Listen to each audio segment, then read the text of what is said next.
మరి అయ్యగారు హిందీలో మెసేజ్ ఇస్తాడు. ఆ తర్వాత దైవజనులు ప్రభాకర్ అన్న తెలుగులో ట్రాన్స్లేషన్ చేస్తాడు. అయ్యగారు మెసేజ్ ఇచ్చి వెళ్ళిన తర్వాత మరి జబులాలి, అల్గొస్సు, సోనాపూరు, అజ్మాను అన్ని ప్రాంతాల్లో మన పాటలు ఆడి స్తుతించి గణపరిచి మరి మనమందరం కూడా మొదటి ఇంకా తర్వాత కార్యక్రమానికి వెళ్దాం. సంతోషంగా ఉండండి. అందరు పాటలు పాడి దేవుని స్తుతించే సమయం. కరోనా తర్వాత దేవుడు కరుణ చూపాడు. దేవునికి స్తోత్రం. ఆలు నిండింది, ఉదయం నిండింది. మనం ఉదయం అంతా ఈ లోకమంతా పండుగ చేద్దాం. దేవునికి స్తోత్రం. ఉదయం నిండితే మనకు పండుగ. పరలోకము, భూలోకము, దేవదూతలు అందరూ పండుగ చేస్తున్నారు. దేవునికి స్తోత్రం. ఈ లైవ్ కాదు కానీ పరలోకంలో లైవ్ చూస్తున్నాం. సోనపూర్ది సంతోషిస్తున్నారు. పాడదాం. అది ఫస్ట్ అది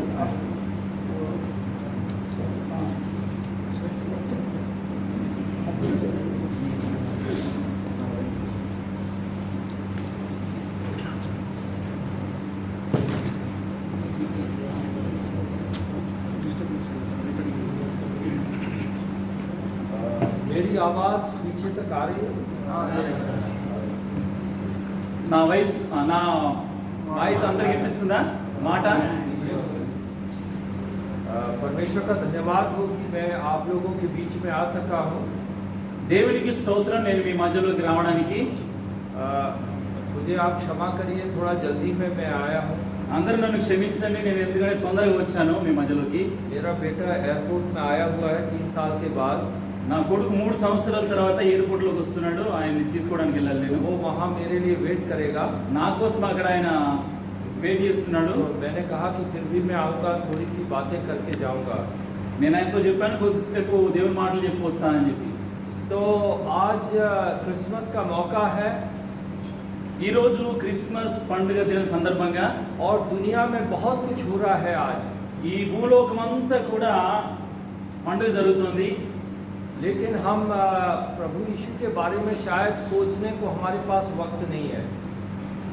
కానీ యేసు ప్రభుని గురించి ఆలోచించడానికి సమయం దొరకలేకపోతుంది. वो क्यों इस संसार में आया था? యేసుక్రీస్తు ప్రభుల వారు ఎందుకు ఈ లోకానికి వచ్చాడు? उसने हमारे जीवन में क्या किया? మన జీవితాల కోసం ఆయన ఏం చేశాడు? और यदि प्रभु यीशु नहीं आते तो क्या होता? యేసుక్రీస్తు ప్రభుల వారు ఈ భూమి మీదకి రాకపోతే ఏం జరిగేది? आज सबसे बड़ा सवाल ये है, మనందరి ముందు ఉన్నటువంటి ఈ రోజు సవాల్ ఏంటంటే, जो हमें अपने आप से पूछना चाहिए, నేను మిమ్మల్ని అందరినీ అడగదలుచుకున్నది ఏంటంటే, यदि प्रभु यीशु मसीह नहीं आते యేసుక్రీస్తు ప్రభుల వారు ఈ లోకంలోనికి రాకపోయి ఉంటే तो हमारा क्या होता? మనము ఏమైపోతాం? क्या हमको मुक्ति मिल सकती थी? మనకు స్వర్గం దొరుకుతుందా? పరలోకం దొరుకుతుందా? सर्वशक्तिमान परमेश्वर हमारे के सामने हमें जाना पड़ता సర్వశక్తివంతుడైనటువంటి దేవుని ఎదుట మనం వెళ్ళగలుగుతామా? और वहाँ पर वो हमें जाने के बाद मालूम पड़ता कि हमारी मुक्ति नहीं हुई है. మనం ఆయన దగ్గరికి వెళ్ళినప్పుడు మనకు స్వర్గం దొరకలేదని మనం అనుకుంటాం. सोचिए कि आप स्वर्ग में परमेश्वर के सामने जाते हैं. మనము పరలోకానికి వెళ్ళిన తర్వాత ఆయన ముందు यहाँ जैसे 200 लोग बैठे हैं, वहाँ पर आप भी यहाँ संसार में जाने के बाद बैठते हैं. మనమందరం ఏ విధంగా అయితే కూర్చున్నామో అందరూ ఆ విధంగా కూర్చున్నప్పుడు और वहाँ पर एक आदमी सामने से आता है అక్కడ ఒక అతను ముందు నుంచి వచ్చి और कहता है कि आप लोग 200 लोग यहाँ पर आए हो. ఈ 200 మంది మీరు అక్కడికి వచ్చారు. और ये 200 लोग इस संसार को छोड़कर परमेश्वर के सामने गए हैं. ఈ 200 మంది భూలోకాన్ని విడిచిపెట్టి పరలోకానికి వచ్చారు. लेकिन वो सामने से जो आता है वो कहता है आप में से केवल एक आदमी का नाम किताब में लिखा है. ఈ 200 మందిలో ఒకే ఒక వ్యక్తి యొక్క పేరు ఆ జీవ గ్రంథంలో ఉంది అని చెప్పడం జరుగుతుంది అక్కడ. तो आप सोचिए कि आपका क्या हाल होता? అలా చెప్పినప్పుడు మీరేమనుకుంటారు? అప్పుడు आप कुर्सी से खड़े हो जाते మీ కుర్చీలో నుంచి లేచి और आप నిలబడి चिल्ला के कहते कि वो मेरा नाम है क्या? ఇది కేక వేసి నా పేరు ఉందా నా పేరు ఉందా అని అడుగుతారు. बहुत खतरनाक है. చాలా కష్టతరమైనటువంటి यदि విషయం. प्रभु यीशु नहीं आते యేసుక్రీస్తు ప్రభుల వారి లోకంలోనికి రాకపోయి ఉంటే तो हमारे पास कोई उम्मीद नहीं थी. మన దగ్గర ఎటువంటి అవకాశం లేదు ఆయన దగ్గరికి और వెళ్ళడానికి. आज भी यहाँ सोनापुर में हजारों लोग रह रहे हैं ఈ రోజు కూడా సోనాపూర్లో కొన్ని వేల మంది ప్రజలు ఉన్నారు जिनके लिए प्रभु यीशु आया नहीं है. వారి కోసం యేసుక్రీస్తు ప్రభుల వారు రాలేదు. उन्हें नहीं मालूम है कि स्वर्ग से परमेश्वर खुद हमारे बीच में आया था. యేసుక్రీస్తు ప్రభుల వారు పరలోకము విడిచి కేవలం నీ కోసమే వచ్చాడు, మన కోసం వచ్చాడు. वो पाप से क्षमा दे सकता है, పాపములను క్షమించగలిగిన వాడు ఆయన. वो अनंत जीवन दे सकता है, నిత్య జీవం పరలోకము ఇవ్వగలిగిన వాడు ఆయన. लेकिन सोनापुर में हजारों लोग जो अभी हैं उन्हें ये नहीं मालूम है कि मुक्ति मिल सकती है. సోనాపూర్లో కొన్ని వేల మంది ఉన్నారు, వాళ్ళందరికీ తెలియదు యేసుక్రీస్తు ద్వారా విముక్తి కలుగుతుందని. उनके लिए तो ये बात है कि प्रभु यीशु आए ही नहीं है, ऐसा है. కొంతమందికి అయితే తెలియదు యేసుక్రీస్తు ఈ లోకానికి వచ్చాడనే విషయం కూడా తెలియదు. तो आज हम लोग यहाँ पर धन्यवाद के साथ बैठे हैं कि हमारे सामने हमारे बीच में प्रभु यीशु आ चुके हैं. కృతజ్ఞత కలిగిన హృదయంతో మనందరం నింపబడి ఇక్కడ ఆయన సన్నిధిలో ఉన్నాము. యేసుక్రీస్తు మన కొరకు ఈ లోకానికి వచ్చాడని. मैं आज आपके सामने ज्यादा लंबा नहीं बोलूंगा, నేను ఈ రోజు ఎక్కువ విషయాలు చెప్పి దీర్ఘంగా ప్రసంగించలేను కానీ, लेकिन मैं आपके सामने एक वचन पढ़ना चाहता हूँ जो कि मत्ती की किताब उसके दूसरे अध्याय में है. నేను ఈ రోజు దేవుని వాక్యంలో నుంచి మత్తయి సువార్తలో 2వ అధ్యాయంలో ఉన్న విషయాన్ని చెప్పడానికి ఇష్టపడుతున్నాను. और मैं चाहता हूँ कि हमारे भाई दूसरा अध्याय 1 से लेके 12 तक जोड़ के पढ़ लें. నేను చదువుతున్నాను, అందరూ దయచేసి వినండి. మత్తయి సువార్త 2వ అధ్యాయం 1 से 12 तक. 1వ వచనం నుండి, మత్తయి సువార్త 2వ అధ్యాయం 1వ వచనం నుండి 12వ వచనం వరకు నేను చదువుతున్నాను. అందరూ జాగ్రత్తగా వినండి. మన దైవజనులు చదువుతున్నారు, వినండి.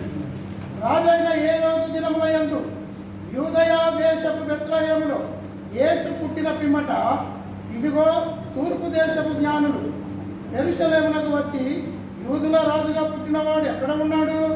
తూర్పు దిక్కున మేము ఆయన నక్షత్రమును చూసి ఆయనను పూజింపవచ్చితిమని చెప్పింది. హేరోదు రాజు ఈ సంగతి విన్నప్పుడు అతనుడును అతనితో కూడా యెరూషలేము వారందరూ కలవరపడిరి. కాబట్టి రాజు ప్రధాన యాజకులను ప్రజలలో నుండి శాస్త్రులను అందరినీ సమకూర్చి క్రీస్తు ఎక్కడ పుట్టునని వారిని అడిగాను.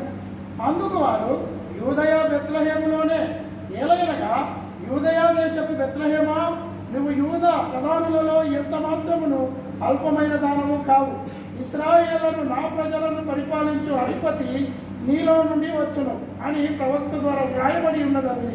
అంతటా హేరోదు ఆ జ్ఞానులను రహస్యముగా పిలిపించి ఆ నక్షత్రము కనబడిన కాలము వారి చేత పరిష్కారముగా తెలుసుకొని, మీరు వెళ్ళి ఆ శిశువు విషయమై జాగ్రత్తగా విచారించి తెలుసుకోగానే నేనును వచ్చి ఆయనను పూజించినట్టు నాకు వర్తమానము తెండని చెప్పి వారిని బెత్లెహేము వరకు పంపాను. వారు రాజు మాట విని బయలుదేరి పోచుండగా, ఇదిగో తూర్పు దేశమున వారు చూచిన నక్షత్రము ఆ శిశువు ఉండిన చోటికి మీదుగా వచ్చి నిలుచు వరకు వారికి ముందుగా నడిచాను. వారు ఆ నక్షత్రమును చూసి అత్యానంద భరితులై ఇంటిలోనికి వచ్చి తల్లి అయిన మరియను ఆ శిశువును చూసి సాగిలపడి ఆయనను పూజించి తమ పెట్టెలు విప్పి బంగారమును సాంబ్రాణిని బోళములను కానుకలుగా ఆయనకు సమర్పించింది. తర్వాత ఏ రోజు నద్దకు వెళ్ళవద్దని స్వప్నమందు దేవుని చేత బోధింపబడిన వారు మరి ఒక మార్గమున తమ దేశములకు తిరిగి వెళ్ళిరి. बहुत से लोग सोचते हैं, जिनसे मैं बात करता हूँ, वो कहते हैं तुम्हारे प्रभु यीशु तो 2000 साल पहले आए हैं. చాలా మందితో నేను మాట్లాడుతున్నప్పుడు వాళ్ళ ఆలోచన ఏంటంటే 2000 సంవత్సరాల పూర్వం యేసుక్రీస్తు లోకానికి వచ్చాడని. वो कहते हैं कि हमारे ईश्वर बहुत पुराने हैं. మన యేసుక్రీస్తు ప్రభుల వారు చాలా పూర్వమందున్నవాడని. वो कहते हैं कि तुम्हारा यीशु 2000 साल पुराना है. మా దేవుడు చాలా ముందున్నారు కానీ మీ యేసుక్రీస్తు ప్రభు మొన్ననే 2000 సంవత్సరాల క్రితం लेकिन వచ్చాడని यूहन्ना की किताब में लिखा है पहले अध्याय में कि प्रभु यीशु आदि में वचन था, वचन परमेश्वर के साथ था, वचन परमेश्वर था, वो अनादिकाल का ईश्वर है, लिखा हुआ है. యోహాను సువార్త 1వ అధ్యాయంలో మనం చూస్తే ఆదియందు వాక్యమును, వాక్యము దేవుని యొద్దనుండి, వాక్యమే దేవుడే ఉండెనని ఆదిలో ఉన్నవాడని యేసుక్రీస్తుని గురించి రాయబడి ఉంది. और यहाँ पर हम देखते हैं खासकर यदि आप में से बहुत से लोगों ने आज मुझे पहली बार देखा है, सही है ना, पहली बार देखा है. ఈ రోజు చాలా మంది నన్ను కొత్తగా చూస్తున్నారు. ఈ రోజు మాత్రమే చూసేవారు చాలా మంది ఉన్నారు, చాలా మందికి తెలియదు. నేను और हो सकता है इसका मतलब ये नहीं कि मैं आज पैदा हुआ हूँ, మీరు అనుకోవచ్చు నేను ఈ రోజే పుట్టానని. क्योंकि मैं पहले से था लेकिन आपके सामने आज आया हूँ. నేను చాలా రోజుల నుంచి ఉంటున్నాను, కానీ ఈ రోజు మీ మధ్యలోకి వచ్చాను. इसी तरह प्रभु यीशु मसीह सृष्टि करता है. बाइबल कहती है कि उसने अपने वचन की सामर्थ्य से सारी सृष्टि को बनाया है. ఇదే విధంగా యేసుక్రీస్తు ప్రభుల వారు ముందు నుంచి ఉన్నాడు. ఆయన మాట చేత సమస్తాన్ని కలుగజేశాడు. ఆయన ఆది యందు ఉన్నవాడు, ఆది దేవుడు ఆయన. लेकिन वो नम्र और दीन बनकर हमारे बीच में आ गया. ఆయన దీనుడై మన మధ్యలోకి వచ్చాడు ఆయన. और उसने आके हमारे बीच में डेरा किया और हमारी मुक्ति के लिए अपना जान दिया. ఆయన పరలోక మహిమను విడిచిపెట్టి ఈ లోకానికి వచ్చి మన మధ్యలో నివసించాడు. ఆ పరలోక మహిమను విడిచిపెట్టి మన మధ్యలోకి వచ్చాడు. प्रभु यीशु के आने से 600 साल पहले लिखा था. యేసుక్రీస్తు ప్రభుల వారికి రాకముందు 600 సంవత్సరాల పూర్వం वहाँ लिखा था कि वो एक कुमारी से पैदा होगा. అక్కడ రాయబడి ఉంది యేసుక్రీస్తు ప్రభుల వారు కన్యక గర్భమున జన్మిస్తాడని. यदि कोई लिखेगा कुमारी से जन्म लेगा तो लोग उससे झगड़ा कर सकते हैं. ఎవరైనా ఇది చెబితే సమాజంలో ఉన్నవారు గొడవ పెడతారు కన్యక గర్భము దాల్చడానికి గురించి. लेकिन 600 साल पहले लिखा था कि वो उसका जन्म होगा एक कुमारी से. కానీ 600 సంవత్సరాల పూర్వమే యేసుక్రీస్తు పుట్టక ముందు రాయబడి ఉంది కన్యక గర్భమున యేసుక్రీస్తు జన్మిస్తాడని. 600 साल पहले लिखा था कि तुम्हारे देश में एक छोटा सा गांव है जो कि दूसरे शहरों और गांव से भी छोटा है, जिसका नाम बेतलहम है. वहां से एक बहुत बड़ा अधिपति और शासक निकलेगा. 600 సంవత్సరాల పూర్వమే రాయబడి ఉంది ఒక చిన్న గ్రామం ఈ లోకంలో కుగ్రామము బెత్లెహేమ్ అనే గ్రామములో యేసుక్రీస్తు ప్రభుల వారు పుడతాడని. उसके बारे में लिखा है कि हमको एक पुत्र दिया गया है. అక్కడ రాయబడి ఉంది మనందరికీ కుమారుడు అనుగ్రహింపబడెను అని. उसके बारे में लिखा है कि वो सर्वशक्तिमान पिता है, परमेश्वर है. సర్వశక్తిమంతుడైన బలవంతుడైన దేవుడు సమాధానకర్తకు అధిపతి అని ఆయన గురించి రాయబడి ఉంది. शांति का राजकुमार है. సమాధానకర్తకు అధిపతి అని ఆయన పేరు రాయబడి वो ఉంది. अनादि काल से है. ఆయన నిత్యుడకు తండ్రి ముందు నుంచి ఉన్నవాడని. एक ही व्यक्ति पुत्र है. ఒకే కుమారుడైనటువంటి ఏకైక కుమారుడైన యేసుక్రీస్తు ప్రభుల వారు. वही पिता है. ఆయనే తండ్రి అయి ఉన్నాడు. वही परमेश्वर है. ఆయనే దేవుడై ఉన్నాడు. उसी की शुरुआत कुछ भी नहीं है. ఆయన ప్రారంభం ఏది లేదు ఆయనకి. और वो हमारा मुक्तिदाता है. మనందరికీ పరలోకాన్ని ఇచ్చే దేవుడు, స్వర్గాన్ని ఇచ్చే దేవుడు అయి ఉన్నాడు ఆయన. इस तरह से हमारे प्रभु यीशु संसार में आते हैं. ఇందుకోసమే యేసుక్రీస్తు ప్రభుల వారు ఈ లోకానికి जब వచ్చాడు. लोग आपसे पूछते हैं तो क्या आप बताते हैं कि प्रभु यीशु का कुमारी से जन्म हुआ था? ఈ లోకంలో ఉన్న ప్రజలు, సమాజంలో ఉన్న ప్రజలు కన్యక గర్భము దాల్చడానికి గురించి అడిగితే ఏమంటారు? लोग पूछते होंगे कि प्रभु यीशु की महानता क्या है? ప్రజలందరూ చూసి ఏమనుకుంటారు? ఇది ఆశ్చర్యం అనుకుంటారు. पहला ये है कि वो कुमारी से जन्मा था. మొట్టమొదట ఆయన కన్యక గర్భంలో జన్మిస్తాడనే విషయం.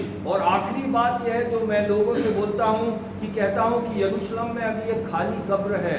చివరి విషయం ఏంటంటే యేసుక్రీస్తు ప్రభుల వారు చనిపోయి సమాధి చేయబడి మూడవ రోజున మృత్యుంజయుడు లేచి ఆయన సమాధి యెరూషలేములో ఖాళీగా ఉంది రోజు.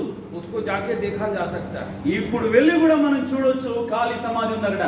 यहाँ पर मैं आपको बताना चाहता हूँ कि प्रभु यीशु मसीह जो 2000 साल पहले यहाँ इस संसार में आए थे, నేను ఈ చెప్పదలుచుకున్న విషయం ఏంటంటే 2000 సంవత్సరాల క్రితం యేసుక్రీస్తు ప్రభుల వారు ఎందుకు ఈ లోకానికి వచ్చాడంటే उस समय वहाँ पर एक राजा था जिसका नाम था हेरोदेस. ఆ యేసు ప్రభు పుట్టినటువంటి కాలంలో హేరోదు అనే రాజు ఉన్నాడు. वो यरूशलेम में राजा था. యెరూషలేం పట్టణంలో రాజుగా ఉన్నాడు ఆయన. और वो वहाँ पर जब राज्य कर रहा था, ఆయన రాజ్యం చేస్తూ ఉన్నప్పుడు वहाँ पर कुछ लोग आते हैं यरूशलेम में. యెరూషలేం ప్రాంతానికి కొంతమంది వ్యక్తులు వచ్చారు. वो लोग आते हैं, कहते हैं कि हम लोग पूरब से आए हैं, पूरब देश से आए हैं. మేము తూర్పు దేశం నుండి వచ్చాము అని చెప్తున్నారు. और वो आके कहते हैं कि हमने उसका तारा देखा है. మేము ఆయన నక్షత్రాన్ని చూసి వచ్చామని చెప్తున్నారు. वो कहते हैं कि वो यहूदियों का राजा है. వాళ్ళు ఏం చెప్తున్నారు ఏంటంటే ఆయన యూదుల రాజు అయి ఉన్నాడు, యూదుల రాజుగా పుట్టాడని చెప్తున్నారు. उसका जन्म हुआ है. ఆయన పుట్టాడని చెప్తున్నారు. वो कहाँ पर है? ఆయన ఎక్కడ ఉన్నాడని అడుగుతున్నారు. और वो कहने लगे कि हम उसको प्रणाम करने के लिए आए हैं। వాళ్ళు అడుగుతున్నారంటే మేము పూజించడానికి వచ్చాము అని అడుగుతున్నారు. हेरोदेस राजा घबरा गया। ఏ రోజు రాజు కలవరపడిపోయాడు. वो घबरा गया और सोचने लगा कि मैं राजा हूँ, अब कौन सा नया राजा आ गया है। గందరగోళ పరిస్థితుల్లోకి వెళ్ళిపోయాడు. నేనే రాజుగా ఉన్నాను, ఇంకెక్కడ రాజు వచ్చాడు. मेरा सिंहासन जा सकता है, అది मेरा सिंहासन जाएगा నా సింహాసనం వెళ్ళిపోతుంది, और मेरा देश मेरे हाथ से निकल जाएगा। నా దేశం నా చేతిలో నుంచి వెళ్ళిపోతుంది. और वो घबरा जाता है। ఆందోళన పడిపోతున్నాడు. ज्योतिषी लोगों को किस तरह वहां पहुंचे। జ్యోతిష్యులు ఆయన దగ్గరికి వచ్చినప్పుడు कोई कह रहा था कि वो पूरब से भारत इंडिया से आए होंगे, వాళ్ళు అంటున్నారు ఈ భారతదేశం నుంచి వచ్చారేమో, తూర్పు దేశం నుంచి. हो सकता है वो आंध्र प्रदेश से आए हो। వారు తెలంగాణ ఆంధ్రప్రదేశ్ నుంచి వచ్చారేమో అనుకుంటున్నారు. तो वो 3 थे कि ज्यादा थे ये नहीं मालूम है। అక్కడ ముగ్గురు మరి అంతకంటే ఎక్కువ మంది అక్కడ రాయబడలేదు. बाइबल में नहीं लिखा कि 3 आए थे। బైబిల్లో రాయబడలేదు ముగ్గురు అని. वो तो उनके पास जो गिफ्ट था उसके कारण बोला 3 गिफ्ट है, यानी 3 जन होंगे। వాళ్ళ దగ్గర 3 బహుమానాలు ఉన్నాయి కాబట్టి ముగ్గురు అని అనుకుంటున్నారు అందరిలో. 3 गिफ्ट लेके 10 लोग भी आ सकते हैं। 3 బహుమానాలు తీసుకొచ్చి 10 మంది కూడా రావచ్చు. लेकिन ये लोग किस तरह उधर आए, కానీ ఎక్కడి నుంచి వాళ్ళు అక్కడికి వచ్చారు? मैं इसके बारे में सोच रहा था నేను ఆ విషయాన్ని कि ఆలోచిస్తున్నప్పుడు वो तारा क्या मिलियंस ऑफ माइल्स ऊपर वाला, करोड़ों मील ऊपर वाला तारा है क्या? ఆ నక్షత్రం కొన్ని వేల సంవత్సరాల వెలుగు దూరంలో ఉంది. అది కాంతి సంవత్సరాల దూరంలో ఉంది. क्या वो उतना दूर है? అంత దూరం అది. यदि आप चांद को इधर देखते हैं, चांद को रात में देखते हैं इधर, రాత్రి కాలంలో మనం చంద్రుడిని చూస్తున్నప్పుడు तो वो हैदराबाद में भी वही चांद दिखाई देता है। హైదరాబాద్ లో కూడా చంద్రుడు కనబడతాడు, దుబాయ్ లో కూడా उसको చంద్రుడు देखकर కనబడతాడు. कैसे चलेंगे? అది उसको देखकर कैसे चलेंगे? ఆ చంద్రుడిని చూస్తూ ఎలా నడవగలుగుతారు? तो मैं पहली बात आपको बताना चाहता हूँ कि ये वो वाला सितारा नहीं है जो करोड़ों मील ऊपर है। మొదటి విషయాన్ని నేను చెప్తున్నాను, ఈ నక్షత్రము అంటే మనం చూస్తున్నటువంటి నక్షత్రం కాకపోవచ్చేమో. ये मैं क्यों बोल रहा हूँ आपसे? ఎందుకు ఈ విషయాన్ని మీతో చెప్తున్నానంటే क्योंकि निर्गमन की किताब 13 अध्याय में एक्सोडस నిర్గమకాండం 13వ उसका అధ్యాయము, 13 अध्याय నిర్గమకాండం 13వ అధ్యాయము और 21 और 22 में क्या लिखा है 21-22 వచనాల్లో वहां पर पढ़िए। 21 और 22 పగలు రాత్రియు ప్రయాణము చేయునట్లుగా యెహోవా త్రోవలో వారిని నడిపించుటకై పగటి వేళ మేఘ స్తంభములోను వారికి వెలుగిచ్చుటకు రాత్రి వేళ అగ్ని స్తంభములోను ఉండి వారికి ముందుగా నడుచుచూ వచ్చెను. ఆయన పగటి వేళ మేఘ స్తంభమునైనను రాత్రి వేళ అగ్ని స్తంభమునైనను ప్రజల ఎదుట నుండి తొలగింపలేదు. तो यहाँ पर हम क्या देखते हैं? हिंदी में भी पढ़ी, हिंदी में पढ़ी, हिंदी वाला भी है. अच्छा। और वहां पर निर्गमन 13, 21, 22 में लिखा है, और यहोवा उन्हें दिन को मार्ग दिखाने के लिए बादल के खंभे में और रात को उजियाला देने के लिए आग के खंभे में होकर उनके आगे आगे चला करता था, जिससे वे रात और दिन दोनों में चल सकें। तो यहाँ पर हम देखते हैं, ఇక్కడ మనం చూస్తున్నాము यहाँ पर भी एक तारा है, అక్కడ కూడా ఒక నక్షత్రం ఉంది. लेकिन वहां दिखाया गया कि वो आग का खंभा है, అక్కడ అగ్ని స్తంభం లాగా కనబడుతుంది అది, लेकिन वो चलता है। కానీ అది నడుస్తుంది. जब इस्राएल के लोग मिस्र देश में गुलाम थे, ఐగుప్తులో ఇశ్రాయేలు బానిసలుగా ఉన్నప్పుడు तो क्या उनके पास कोई मैप था? వాళ్ళ దగ్గర ఏదైనా మ్యాప్ ఉందా क्या చూడడానికి? नक्शा था उनके पास? అక్కడ వాళ్ళ దగ్గర వాళ్ళ చేతిలో ఏదైనా మ్యాప్ ఉందా, क्या పటం ఉందా? परमेश्वर ने उनको जीपीएस दिया था? దేవుడు వాళ్ళకి ఏమైనా జీపీఎస్ ఇచ్చాడా? కొద్ది ముందు చూడండి. उनके पास कोई भी मालूम नहीं था कि किस रास्ते से चलना है। వాళ్ళకి తెలియదు ఏ రోడ్లో నుంచి వెళ్ళాలని. మీ బైబిల్ మీ పైన పెట్టుకోండి. हाँ, सब लोग आगे आ जाइए। वहां पर परमेश्वर ने मूसा को कोई नक्शा नहीं दिया था। అక్కడ దేవాది దేవుడు మోషేకు ఏ మ్యాప్ ఇవ్వలేదు, అక్కడ ఏ పటం ఇవ్వలేదు. तो उनको क्या दिया गया था? వాళ్ళకేమి ఇచ్చాడు దేవుడు? उनसे बोला था कि तुम हमेशा अपनी आंख ऊपर की तरफ देखो। వాళ్ళకి దేవుడు చెప్పిన విషయం ఏంటంటే మీ కన్నులు ఎప్పుడు కూడా ముందుకే చూడాలి. उनके हाथ में नक्शा नहीं था, వాళ్ళ చేతిలో ఏ పటము లేదు, ఏ రోడ్ మ్యాప్ లేదు. वो आपस में डिस्कस करके नहीं चलते थे। వాళ్ళు మాట్లాడుకుంటూ వెళ్ళలేదు, उनको ऊपर देखना पड़ता था। వాళ్ళు పైకే చూడాల్సి ఉంది. दिन में एक बादल जैसा दिखता था, పగటి వేళలో మేఘస్తంభం లాగా కనబడుతుంది, वही चीज रात को उसमें आग लग जाती थी। అదే దీపస్తంభం లాగా కనబడుతుంది और రాత్రి वो लोग కాలంలో. हमेशा उसकी तरफ देखते थे। వాళ్ళు ఎప్పుడు కూడా దాని వైపే చూస్తున్నారు. और परमेश्वर ने क्या बोला था? దేవాది దేవుడు ఏం చెప్పాడంటే, जब तुम बादल को चलते हुए देखोगे, మేఘ స్తంభం ఎప్పుడైతే నడవడం మీరు यदि చూస్తున్నారో, आग का खंबा, आग का जो गोला है वो आगे बढ़ेगा, మీరందరూ కూడా, మీ సైన్యం అంతా కూడా, మీ యొక్క ఇశ్రాయేల్ అందరూ కూడా నడవాలి. तभी तुम्हें चलना पड़ेगा। మీరు నడవాలన్నమాట. నడుస్తున్నప్పుడు जब वो रुक जाएगा అది ఆగిపోయినప్పుడు तो तुम्हें रुकना पड़ेगा। మీరు కూడా ఆగిపోవాలి. कभी कभी ये जो आग का खंबा और बादल है दिन में 2 बार चलता था, कभी दिन में 2 बार भी चलता था, ఆ కొన్నిసార్లు దినములో 2 సార్లు కూడా నడిచేది. कभी कभी 1 हफ्ते तक नहीं चलता था, ఒక్కొక్క రోజు 2 వారాల దాకా ఆగిపోయేది. कभी 1 महीना भी మేఘస్తంభం. हो जाता था, लेकिन वो चलता नहीं था। కొన్నిసార్లు ఆగిపోయి అలాగే ఉండేది, నడిచేది కాదు. लेकिन जब परमेश्वर का वो आग का खंबा चलता था तो उन्हें मालूम पड़ता था कि अब चलना है, वो चलने लगते थे। ఎప్పుడైతే ఆ అగ్నిస్తంభం నడుస్తుందో, దేవుడు మనల్ని నడిపిస్తున్నాడని మనం అనుకునేవారు అన్నమాట. जब मैंने ज्योतिषियों का देखा कि ये लोग दूर देश से एक आग का जो तारा है, जिसको तारा बोल सकते हैं, आग का जो एक बादल है, वो चलते चलते वो लोग यरूशलेम पहुंच रहे हैं।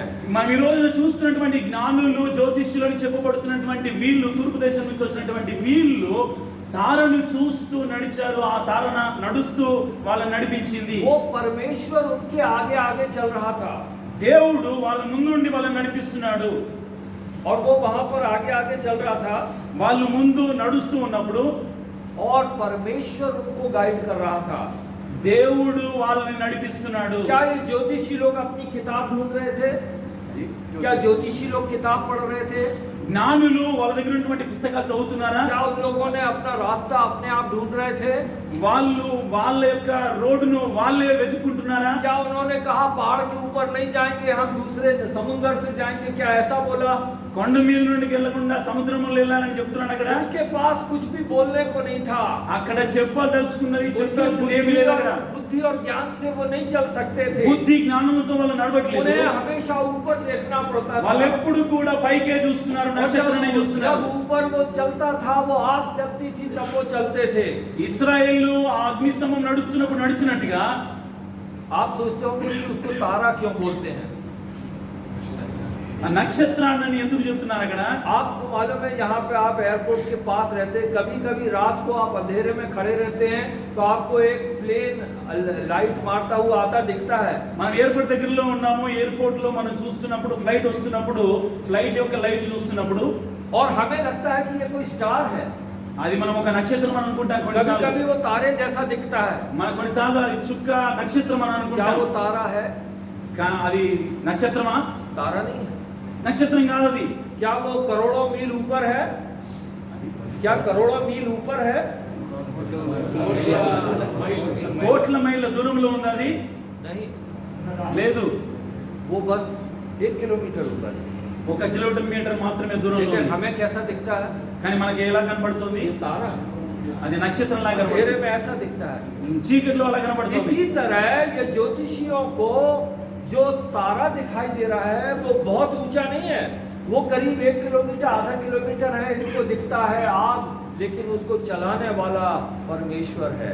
ఇదే విధంగా జ్ఞానులకు కూడా నక్షత్రం ఎంతో దూరంలో లేదు, కొద్ది దూరంలోనే ఉండొచ్చు, కానీ నక్షత్రం లాగా కనబడుతుంది. वो వాళ్ళ నడిపిస్తుంది. परमेश्वर उन्हें ले जा रहा है ताकि उसके पुत्र प्रभु यीशु को से मुलाकात इनकी करा दे। దేవుడు వారిని నడిపిస్తున్నాడు. యేసు క్రీస్తు ప్రభుల వారిని పూజించడానికి, ఆయన్ని చూడడానికి జ్ఞానులు నడిపిస్తున్నాడు बिना దేవుడు. परमेश्वर की मदद के वो लोग उस परमेश्वर के पास, प्रभु के पास नहीं पहुंच सकते थे। దేవుని యొక్క నడిపింపు తప్ప వేరే ఆధారం లేదు. యేసు క్రీస్తుని వాళ్ళు చూడడానికి దేవుడే వారిని నడిపించాడు. क्या उनको मालूम है बेथलेहम किधर है? వాళ్ళకి తెలుసా బెత్లెహేం ఎక్కడుందో? क्या उनको मालूम है नासरत किधर है? వాళ్ళకి తెలుసా నజరేత్ ఎక్కడుందో? क्या उनको मालूम है कि यरूशलेम किधर है? వాళ్ళకి తెలుసా యెరూషలేం ఎక్కడుందో? लेकिन वो जब यरूशलेम के पास पहुंच जाते हैं వాళ్ళు ఎప్పుడైతే యెరూషలేముకు చేరుకున్నారో तब उन्होंने ऊपर देखना बंद कर दिया।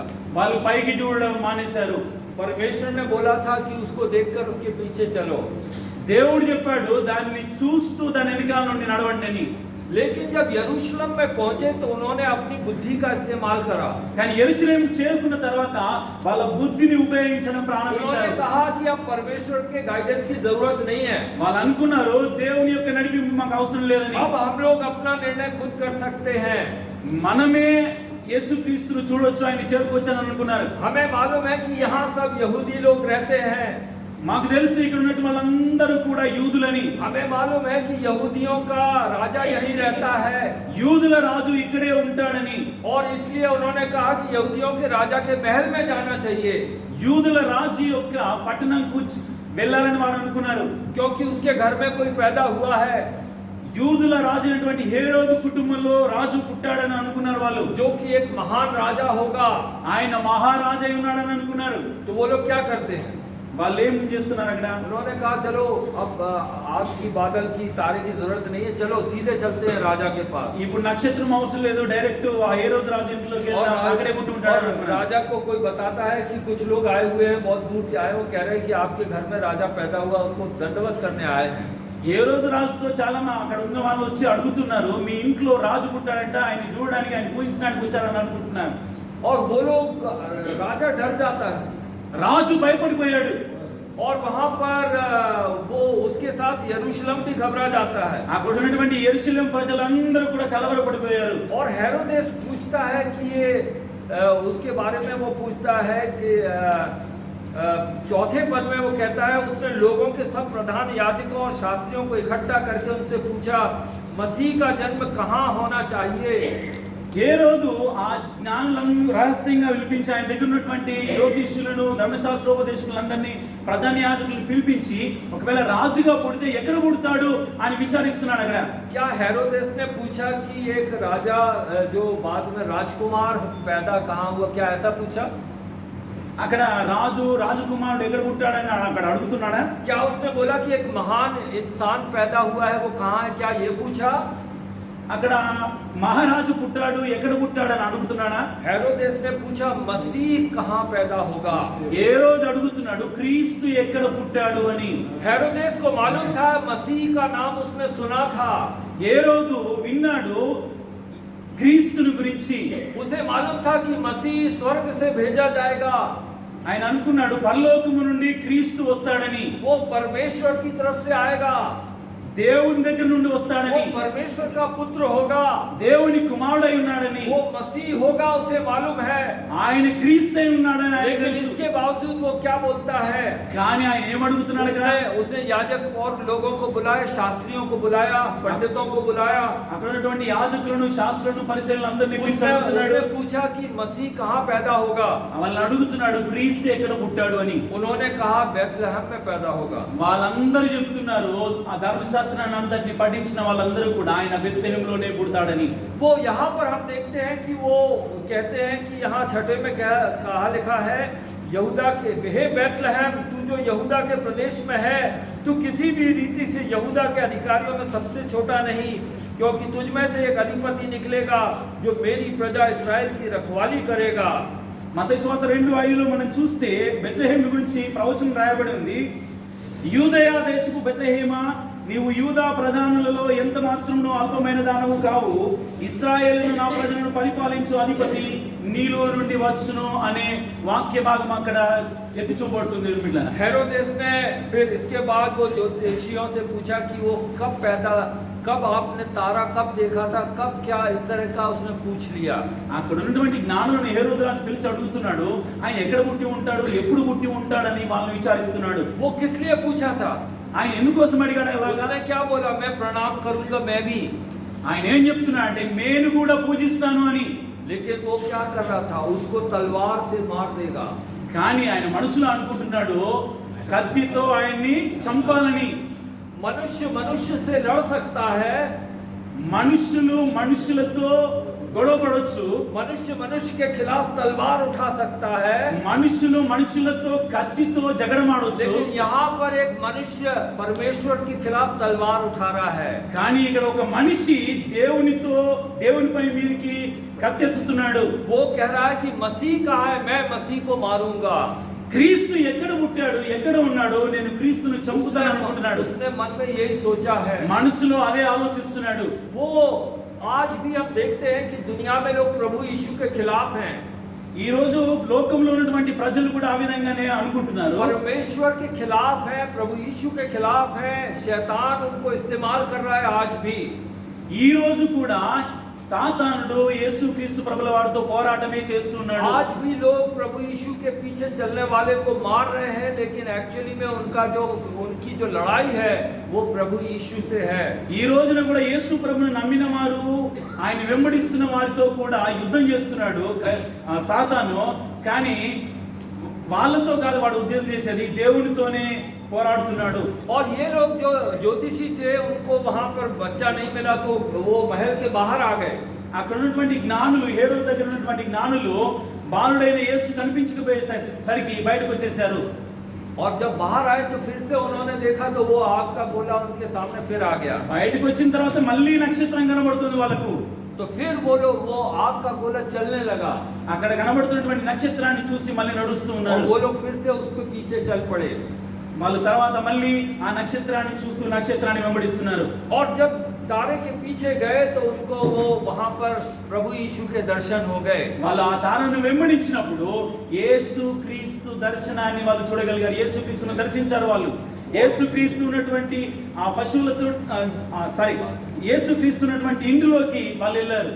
और वहां पर उन लोग ने कैसे उसको प्रणाम किया. అక్కడ వాళ్ళు జ్ఞానులు యేసుక్రీస్తుకి ఏ విధంగా పూజిస్తున్నారు. क्या उन्होंने उनको बोला हैप्पी क्रिसमस, मैरी क्रिसमस. అక్కడ జ్ఞానులు వెళ్ళి యేసు ప్రభును హ్యాపీ క్రిస్మస్, మేరీ క్రిస్మస్ అని అంటున్నారా? उन्होंने मुंह के बल गिरकर सिर जमीन पर लगाकर उसको दंडवत किया. వాళ్ళు బాలుడైన యేసుక్రీస్తుని చూసి సాగిలపడి నమస్కారం చేసి పూజిస్తున్నారు. प्रभु यीशु इतने महान हैं. ఆయన మహాదేవుడై ఉన్నాడు.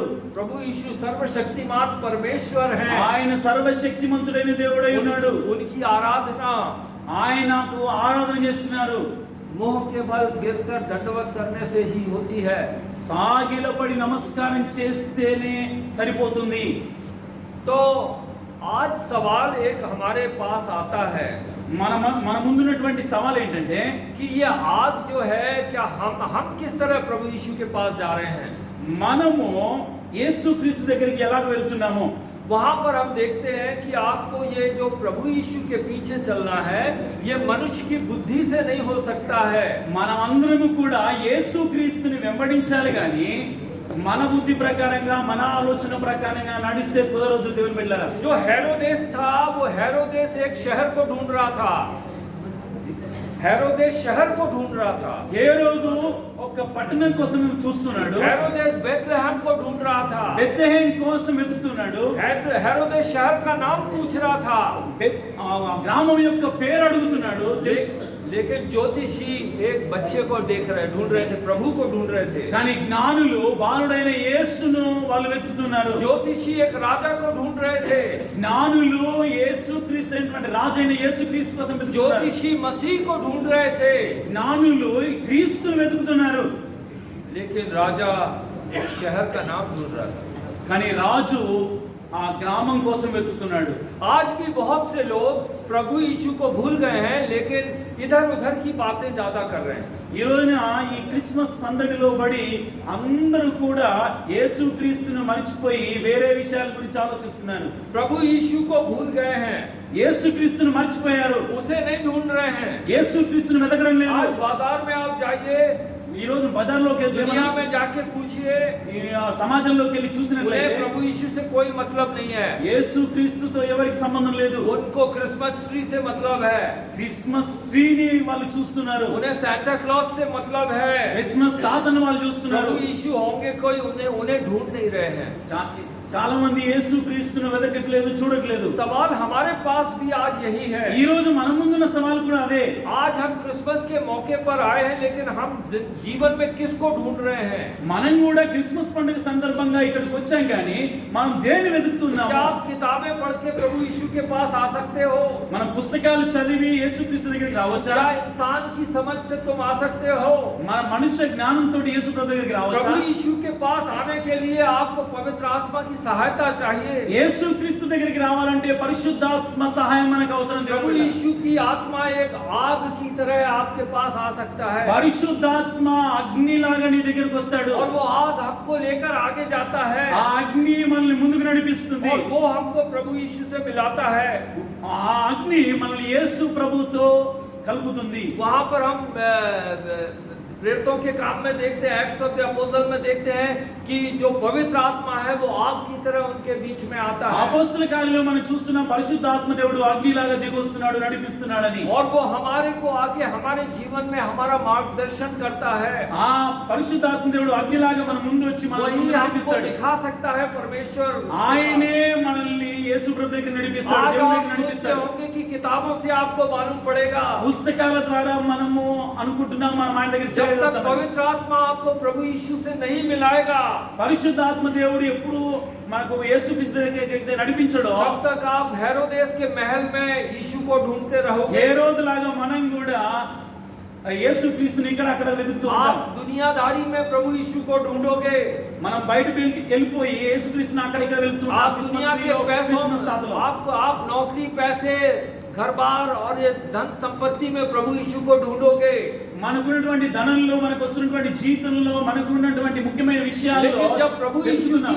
प्रभु यीशु का आत्मा एक आग की तरह आपको गाइड करेगा, యేసు క్రీస్తు యొక్క ఆత్మైనటువంటి పరిశుద్ధాత్మ దేవుడు మనల్ని నడిపిస్తాడు. और यदि आप उसकी आज्ञा को मानेंगे, మనం ఎప్పుడైతే ఆయన ఆజ్ఞకు లోబడతామో, यदि आप अपने जीवन को पूरी तरह समर्पित करेंगे మన జీవితాన్ని ఎప్పుడైతే ఆయనకు సంపూర్ణంగా సమర్పించుకుంటామో, और आप इधर उधर भटकेंगे नहीं మనం అటు ఇటు కదలలేం. దేవుని और బిడ్డలారా, वो परमेश्वर की ओर आपकी नजर होगी, మన ముందు పరిశుద్ధాత్మ దేవుడిని चाहे చూపిస్తాడు. हालात कुछ भी हो, మన పరిస్థితి ఏదైనా సరే, चाहे पहाड़ बीच में आएगा, మా కొండలు నదులు ఏవొచ్చినా, नदियां बीच में आएंगी, నదులు ఏవొచ్చినా, हेरोदेस का महल बीच में आएगा, ఏ రోజు లాంటి పట్టణాలు ఎన్నొచ్చినా, हेरोदेस की तलवार बीच में आएगी, ఏ రోజు లాంటి కత్తులు మన ముందు लेकिन వచ్చినా, आप प्रभु यीशु के दर्शन कर पाओगे। నువ్వు ఖచ్చితంగా యేసుక్రీస్తుని దర్శించగలుగుతావు.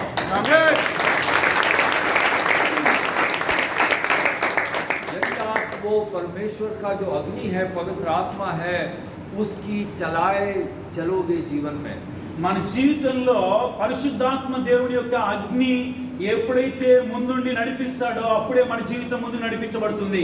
आज एक छोटा सा सवाल आपके पास में रखना चाहता हूँ। నీ ముందు నేను ఒక సవాల్ పెట్టాలనుకుంటున్నాను, నేను ప్రశ్నించాలనుకుంటున్నాను. क्या आपने प्रभु यीशु मसीह को देख लिया है?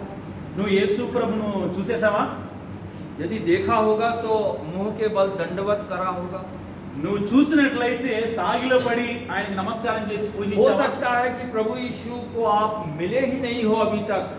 కొంతమంది అయితే ఇంకా కొంతమంది యేసు ప్రభును కలవలేదు అనుకుంటాను. बस यीशु मसीह के बारे में सुना है, యేసు ప్రభుని గురించి మాత్రమే విన్నారు. आपके लिए शायद प्रभु यीशु मसीह अभी तक आए नहीं हैं। మీ కొరకు ఇంకా యేసు ప్రభు రాలేదు. क्या शायद हजारों लोग सोनापुर में हैं, उनके लिए प्रभु यीशु मुक्तिदाता करके नहीं आया है। ఇక్కడ ఉన్నటువంటి వేల మంది ప్రజలు ఉన్నటువంటి సోనాపూర్లో ఉన్న ప్రజల కోసం యేసు ప్రభు రాలేదు. उनके लिए प्रभु यीशु एक अच्छा आदमी है। వాళ్ళందరికీ యేసు ప్రభు ఒక మంచి వ్యక్తి प्रभु మాత్రమే. यीशु उनके लिए एक अच्छा चमत्कार करने वाला है। వాళ్ళందరికీ యేసు ప్రభు అద్భుతాలు చేసే వాళ్ళగానే కనబడుతున్నాడు. लेकिन उनके जीवन में उनको प्रभु यीशु के द्वारा मुक्ति नहीं मिली है। కానీ వాళ్ళ జీవితంలో వాళ్ళకు విముక్తి, పాప విముక్తి అనేది లేదు. और मैं आप सब लोगों से आज यही बात करना चाहता हूँ, మిమ్మల్ని అందరితో నేను మాట్లాడుతున్నది ఏంటంటే, ये सवाल पूछना चाहता हूँ, నేను ఒక ప్రశ్న అడుగుతున్నది ఏంటంటే, यदि प्रभु यीशु नहीं आते యేసుక్రీస్తు ఈ లోకంలోకి రాకపోయి ఉంటే तो आपके पास क्या होता? మీ దగ్గర మీ పరిస్థితి ఏమై ఉంటుంది? आपके पास शायद घर होता, మీ దగ్గర ఇల్లుంది, आपके पास धन संपत्ति बिजनेस पैसा होता, ధనము, డబ్బు, ఆస్తి ఎంతో ఉంది. लेकिन एक चीज आपके पास नहीं होती, కానీ మీ దగ్గర ఒకటి లేదు. आशा, उम्मीद, ఒక నిరీక్షణ. होप। నిరీక్షణ. अडानी और अडवाणी के पास पैसा बहुत है, అదాని దగ్గర డబ్బులు బాగున్నాయి, उनके पास बहुत करोड़ों अरबों डॉलर्स हैं। కోటాను కోట్ల డాలర్లు ఉన్నాయి వాళ్ళ దగ్గర। 40-50 साल के बाद, 20 साल के बाद वो शायद मर भी जाए। 40-50 సంవత్సరాల తర్వాత చనిపోతారు వాళ్ళు। क्या उनके पास आशा है? వాళ్ళ దగ్గర నిరీక్షణ ఉందా? आप सोनापुर में रह रहे हो, మీరు సోనాపూర్లో ఉన్నారు, दुखी निराश हो, దుఃఖములో నిరాశలో ఉన్నారు, कई बार आपको सैलरी टाइम पर नहीं मिल रही है, కొన్నిసార్లు టైంకు సమయానికి लेकिन आपके జీతం पास రావట్లేదు। एक ऐसी चीज है కానీ మీ దగ్గర ఒకటి ఉంది, जो उन लोगों के पास नहीं है। ఈ లోకంలో ఉన్న ప్రజల దగ్గర అయితే ఏదైతే లేదో అది మీ దగ్గర ఉంది। उसको कहते हैं आशा। దాన్ని అంటారు నిరీక్షణ। स्वर्गदूत ने आकर जब कहा, वो चरवाहे थे बेचारे, भेड़ बकरी पाल रहे थे, भूखे नंगे पहाड़ों पर घूम रहे थे। దూత పరలోకం నుండి దిగి వచ్చింది, రాత్రి కాలంలో గొల్లల దగ్గరికి వచ్చి మాట్లాడుతుంది। और उससे उन्होंने, फरिश्तों ने क्या बोला? स्वर्गदूत ने, तुम्हारे लिए और सारे जगत के लिए एक आनंद का सुसमाचार है। అక్కడ ఉన్నటువంటి గొల్లలతో సర్వలోకానికి సువార్తమానం నేను తెలియజేయడానికి వచ్చానని చెప్తుంది అక్కడ। आज आपके लिए आनंद का सुसमाचार है। మీకోసం ఈ రోజును ఆనందకరమైనటువంటి మహా సంతోషకరమైన సువార్త మీకుంది। आज आप प्रभु यीशु को ग्रहण कर लीजिए, ఈ రోజున యేసుక్రీస్తుని మీరు అంగీకరించండి, उसको दंडवत कर लीजिए, ఆయన్ని అంగీకరించండి, उसकी मुक्ति को पा लीजिए। ఆయన ఇచ్చే విముక్తిని మీరు పొందుకోండి। प्रभु यीशु आपको आशीर्वाद दे। ప్రభు యేసుక్రీస్తు మిమ్మల్ని ఆశీర్వదించును గాక। 1 मिनट के लिए सब लोग खड़े हो जाएं అందరూ లేచి నిలబడతాం। और आप मेरे साथ प्रार्थना करना। మీరందరూ కూడా నాతో పాటు ప్రార్థన చేయాలి। सब लोग खड़े होकर थोड़ा थोड़ा आगे आ जाइए అందరూ కూడా లేచి నిలబడి కొద్దిగా ముందుకు రండి। और मेरे साथ एक छोटी प्रार्थना मेरे पीछे पीछे बोलिए। నాతో పాటు ఒక చిన్న ప్రార్థన నేను చెప్తున్నప్పుడు నాతో పాటు మీరు చెప్పండి। हे प्रभु यीशु, ప్రభు అయిన యేసు, हम आपके पास आते हैं। నేను మీ దగ్గరికి వస్తున్నాను। आज के दिन आपको दंडवत करते हैं, क्योंकि आप मुक्तिदाता हैं। आप हमें बचाने आए हैं। प्रभु यीशु, आप हमें जीवन में आगे बढ़ाइए। आपकी मर्जी हम करते रहें और हमको अनंत जीवन दीजिए। हमारी प्रार्थना सुनी, धन्यवाद। ये प्रार्थना प्रभु यीशु के नाम से, आमीन।